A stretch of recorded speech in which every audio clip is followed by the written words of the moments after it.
Ayan, kakarating lang natin guys. Suot ko na naman yung sauna suit natin. So, nag-walking tayo at nagpunta tayo sa church. Ito pa rin yung suot natin mga nakaraang araw. So, ayan, buksan natin. Tcharan! Tingnan mo guys, pawis.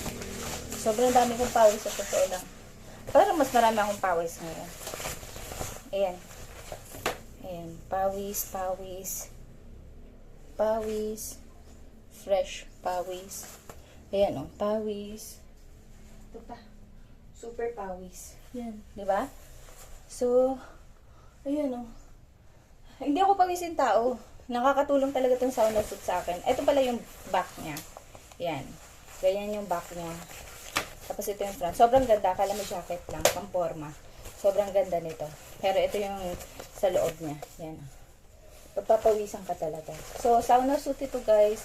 Itong kinuha ko is XL. Pwede to sa 60 to 65 kilos. Tapos, yun. Tama lang sa akin. 5 feet lang ako. Tama lang sa akin lahat ng sukat. Yung dito kayong tummy ko lang. Syempre halata. Medyo malaki talaga yung chan ko. Pero yun.